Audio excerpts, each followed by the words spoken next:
Yo, yo, yo, yo, yo, this is day 10 of reading every day for the rest of my life. Um, yeah, man. Today we got an actor's handbook by Konstantin Stanislavski. It's really fascinating. I really like it. So yeah, let me go to where I left off.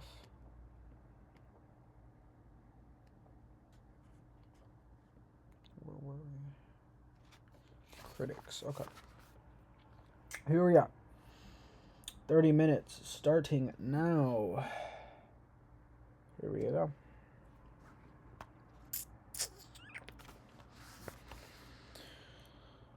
When I asked a journalist how they produce such remarkable drama, critics, I was told about a very clever and purposeful method used in Germany. They let a young critic write an article full of praise. Anyone could blame, but it took a specialist to praise.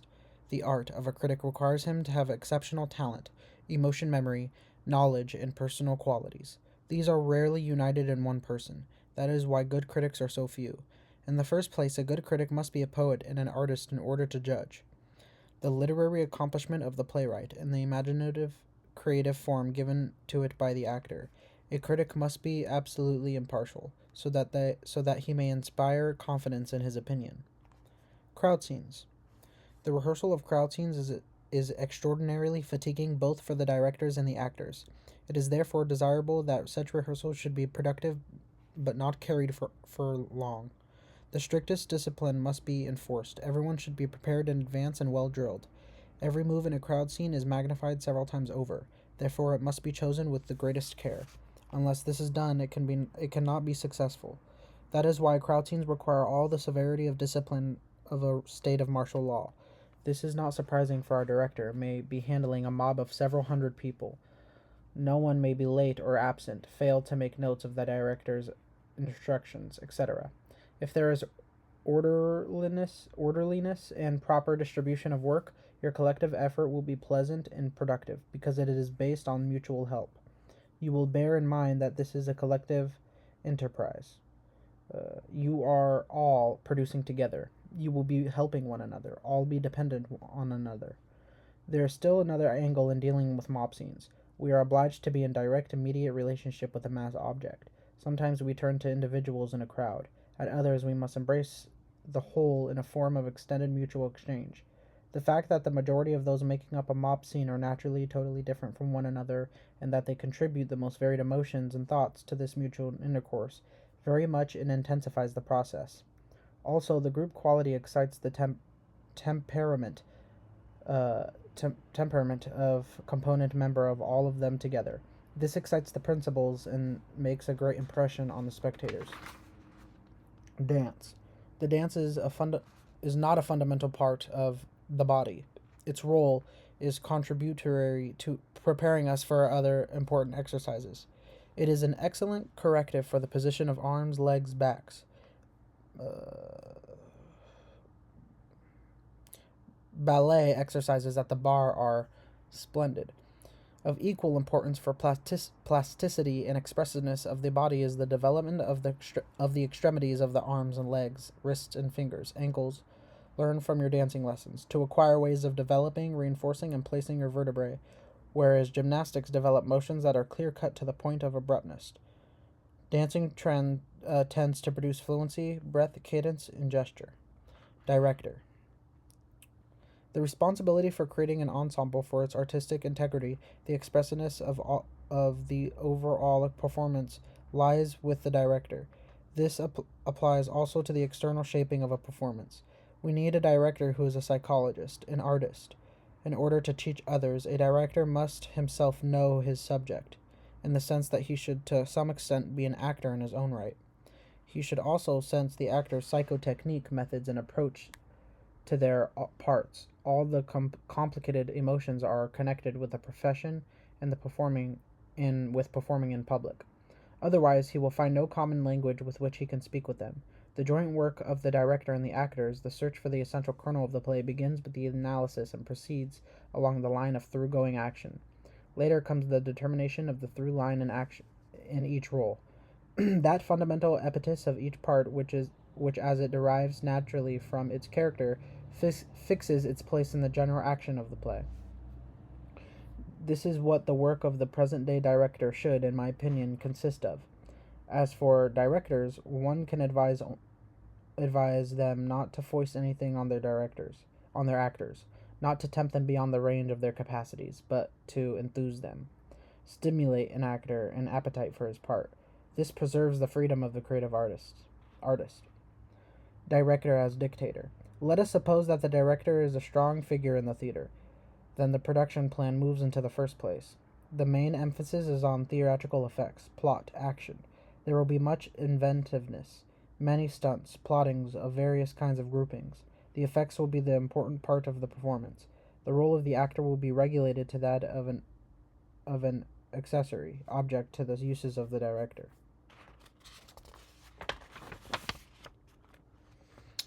In all the theaters where the playwright, scene designer, or director is paramount, the actor is auxiliary.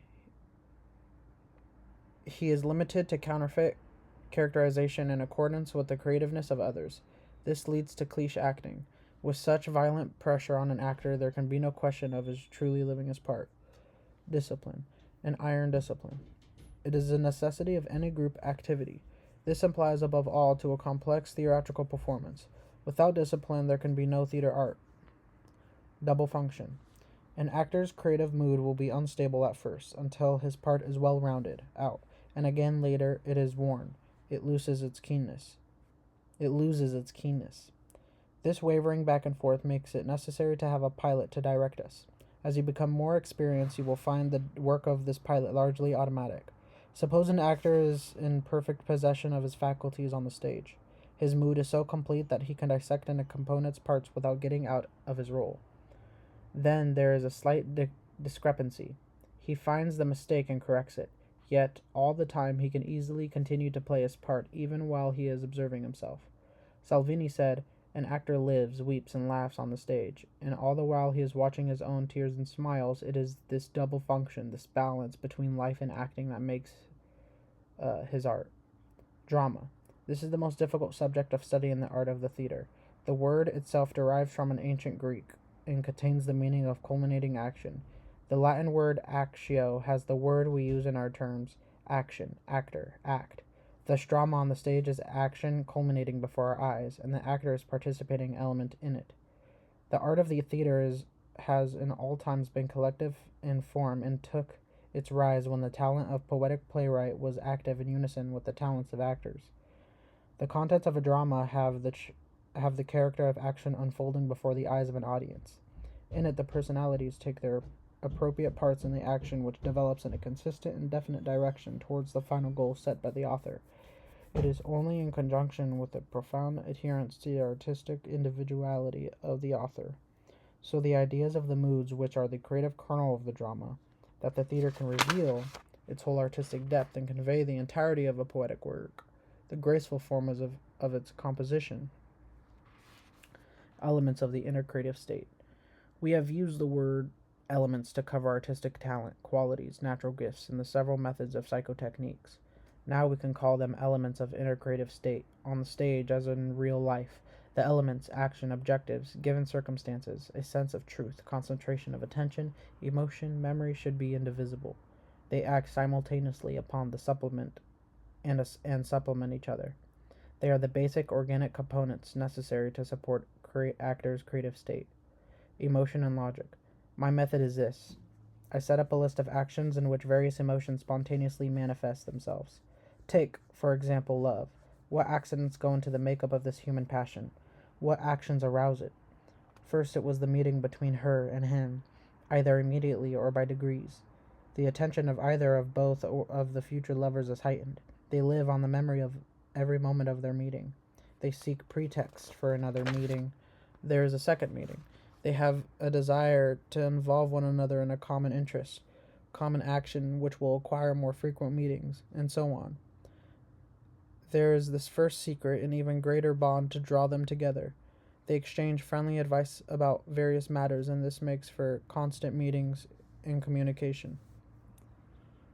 So it develops. The first quarrel reapproaches doubts, fresh meetings, explanations to dissipate the disagreement. Reconciliation. Reconciliation. Reconciliation. Still closer relations.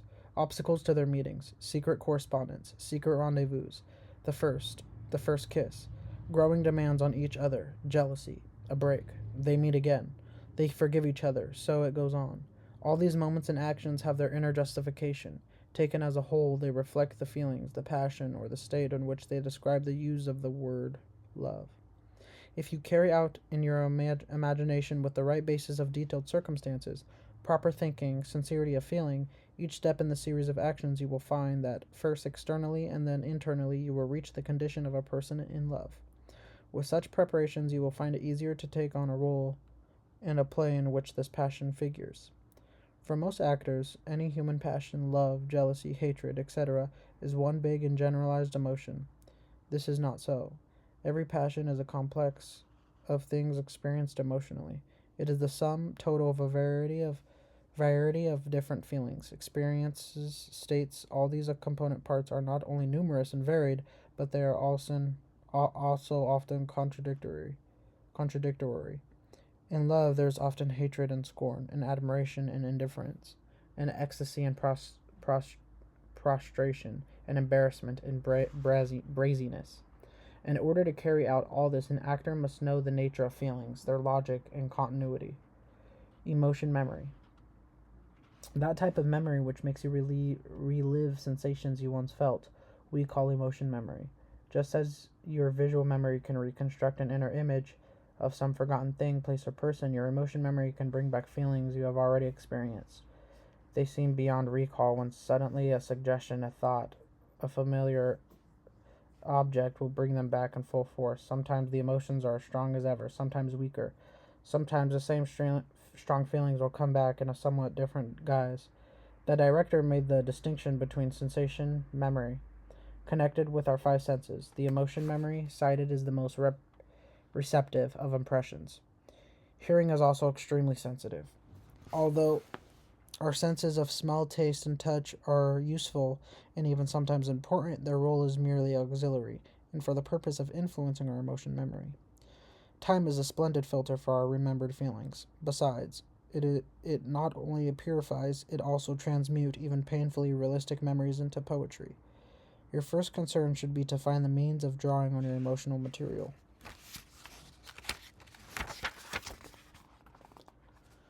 Empathy and feeling.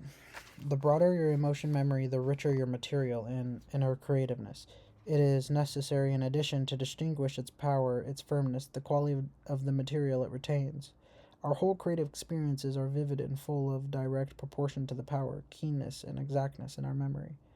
Sometimes impressions continue to live in us, grow and become deeper. They even stimulate new processes and either fill out unfinished details or suggest altogether new ones. In time of actual danger, a man may remain calm, yet faint away when he recalls the memory of it. This is an example of the increased power of emotion memory over the original feelings experienced. Empathy and feeling. The emotions of a reader or hearer differ in quality from those of an onlooker or principal. Suppose you were a witness. It would be easier to reproduce those feelings. The principal feels the insult. The witness can share only a sympathetic feelings. But sympathy then might be transformed into direct reaction. The actor may feel the situation of the person in a part so keenly, he actually puts himself in the place of that person. In that case, the transformation of the emotions of the witness to those of the principal takes on so completely that the strength and quality of the feelings involved are not diminished. Ensemble. Let us suppose that one actor in a well and carefully prepared production departs so far from the true performance of his part as to act in a purely routine mechanical way. He has his right has he the right to do this? He was not alone in producing the play. He is not solely responsible for the work put into it. In such an enterprise, one works for all and one for one, and all for one. There must be mutual responsibility. In spite of my great admiration for individual splendid talents, I do not accept the star system. Collective creative effort is the root of our kind of art. That requires ensemble acting, and whoever mars that ensemble is committing a crime. against the very art he serves. The public likes us in plays where we have a clear-cut super objective and a well-executed through line of action. That includes everything: ensemble acting, good actors, and a proper understanding of a play produced.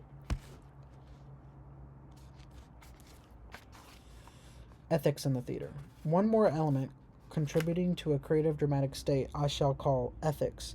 The actor needs order, discipline, a code of ethics, not only for the general circumstances of his work, but also and especially for his artistic purposes. An actor always being in the public eye, displaying the best aspects, receiving ovations, accepting extravagant praise, reading glowing criticisms, all breed the sense of craving for constant titillation of his personal vanity. But he lives only on that he is bound to sink low and become trivial. A serious-minded person cannot be entertained long by such a life. Yet a shallow one is enthralled, debauched, destroyed by it. That is why our world of the theater we must learn to hold ourselves well in check. Follow the principle: love art in yourself and not yourself in art. Exhibitionism. My bad, dude. Need some water. 1 second. 1 second.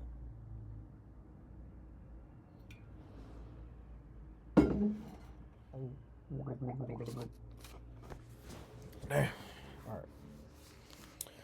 There are actors who are in love with themselves, who always show, not images and creations, but themselves. They need Romeo and Hamlet to play, only as a frivolous girl needs a dress. Many actors use their lines as a vehicle to exhibit some vocal attributes, diction, manner of recitation, the technique of their own voice production. We know of many cases when stage charm has brought ruin to an actor because he devoted all his interest and technical equipment to the sole purpose of self-exhibition. It is almost as though nature revenges herself on an actor for his inability to make the right use of her gifts, because self-admiration and exhibitionism impair and destroy the power of charm. The actor becomes the victim of his own splendid innate endowment. Exploiters of art. The theater, in account of its publicity and spectacular side, attracts many who merely want to capitalize their beauty or make careers. They take advantage of the ignorance of the public, its perverted taste, favoritism, intrigues, false success, and many other means we have no relation to creative art. These exploiters are the deadliest enemies of art. External technique.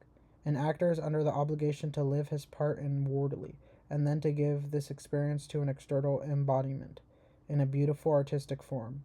The dependence of the body on the soul is particularly important in our school of art, in order to express a most delicate and largely subconscious life.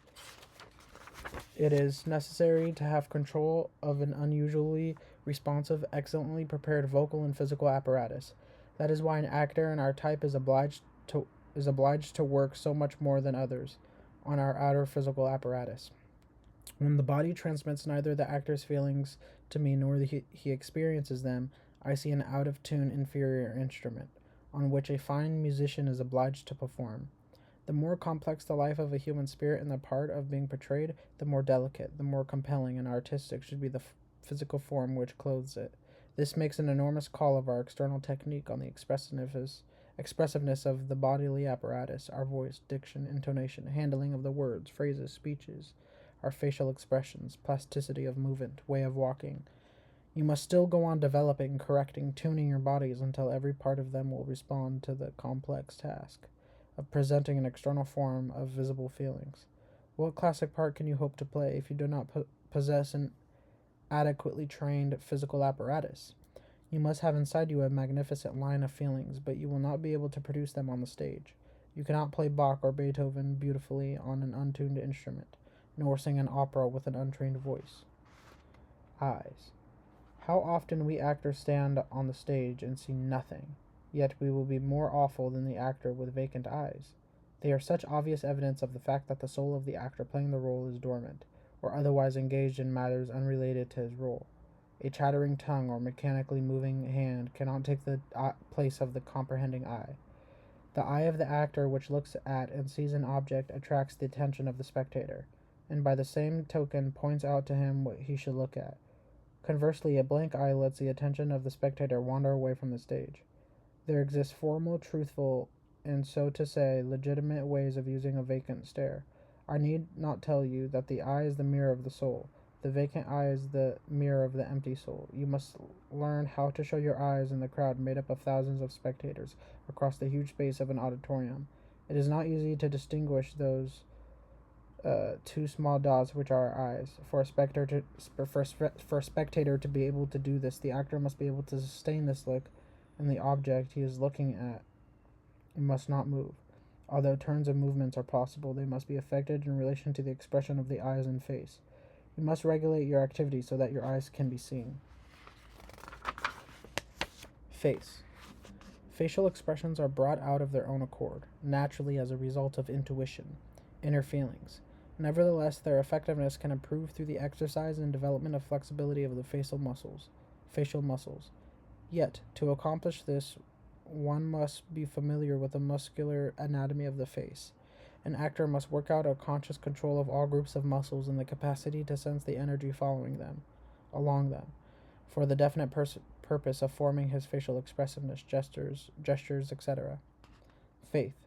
An actor must above all believe in what is happening around him, and in what himself is doing, from the instant when he is transported from the plane he is actuality to that plane from the instant when he is transported from the plane of actuality to that of an imagined life and believes in it, he can begin to create.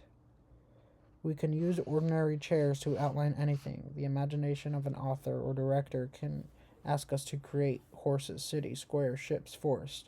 I will do no harm if we find ourselves unable to believe that this chair is a particular object, because even without the belief, we may have the feeling it arouses.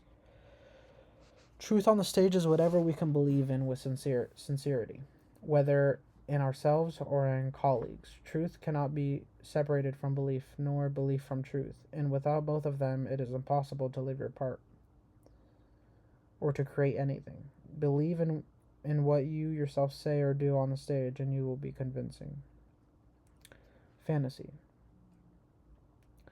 Imagination creates things that can be or can happen, whereas fantasy invents things that not in existence, which never have been or will be. Both fantasy and imagination are indispensable.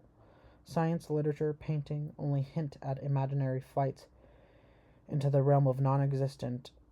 In dreaming about this, the major creative work is done by our fantasy, and here it is necessary to make use of means to draw what is fantastic closer to what is real, logic and continuity. They help to make the impossible more probable. Fingers. If the eyes are the mirror of the soul, then the tips of the fingers are the eyes of our body.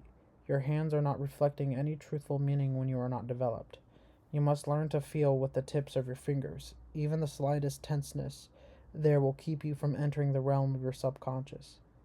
Develop your wrists and hands. Spend a whole week on them. Then check up on and keep nagging each other. Of course, hands can assume 20,000 different positions, but you should know how to provide a justifiable basis for each one. The main thing to have free fingers. They will fall into the right place. Develop extraordinary lightness. In every role he sang, Chalopin had different hands. First acquaintance with a play. As important an event as your acquaintance with the work of a poet, this moment of the first meeting with a part should be unforgettable. I attribute decisive significance to the first impressions. If the impressions are properly received, that is a great gauge of future success. The loss of this moment is irreparable, because of a second reading no longer contains the element of surprise so potent to the realm of intuitive creativeness.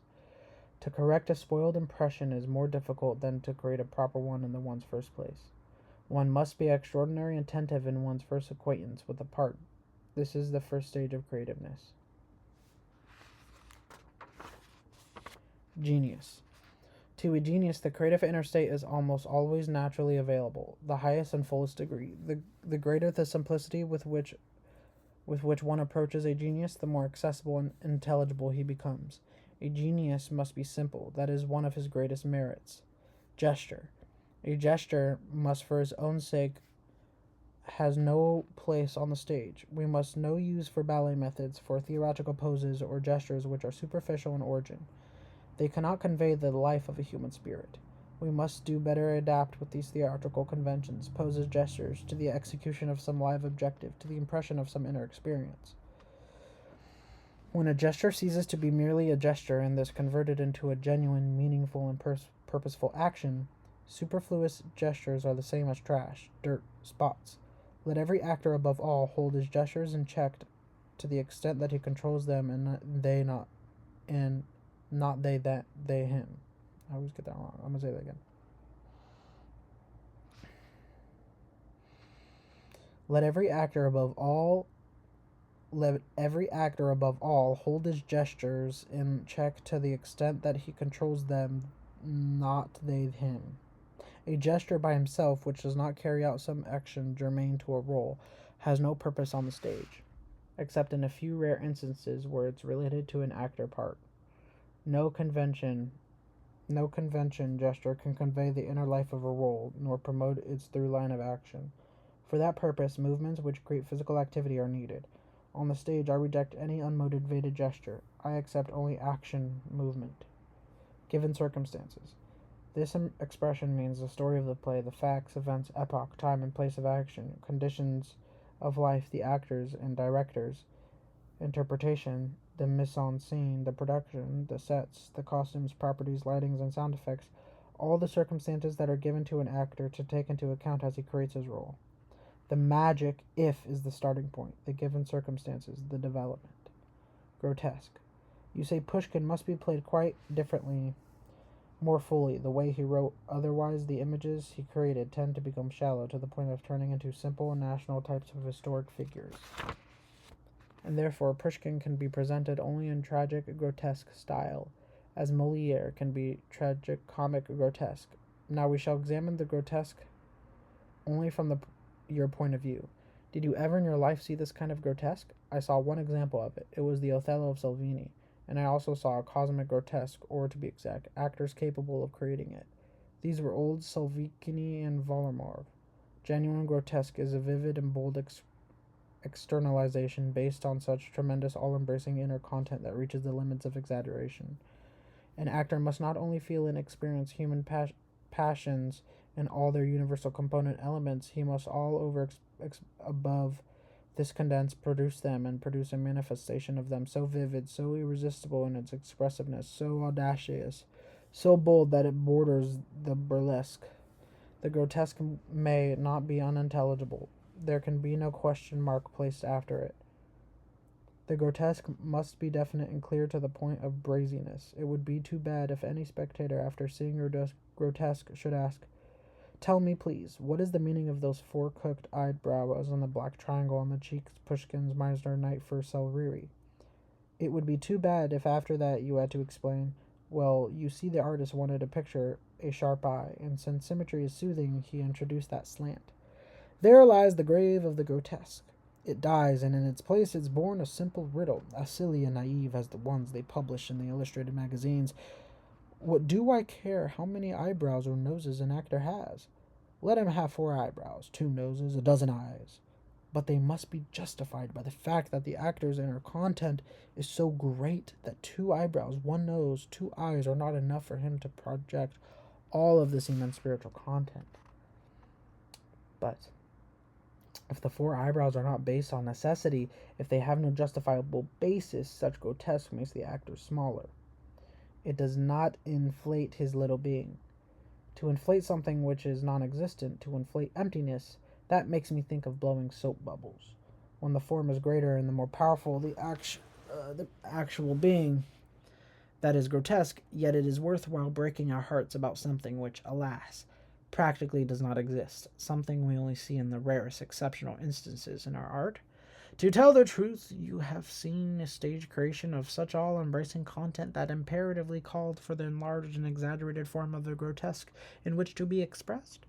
How often one does see a great blown up and inflated like a soap bubble, to the point of external make-believe grotesque, but completely lacking in all content.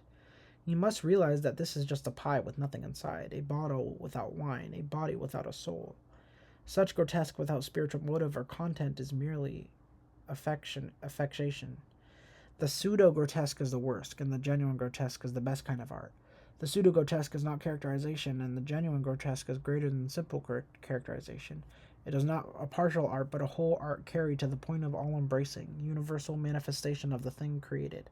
The true grotesque is the ideal of the theater creativity.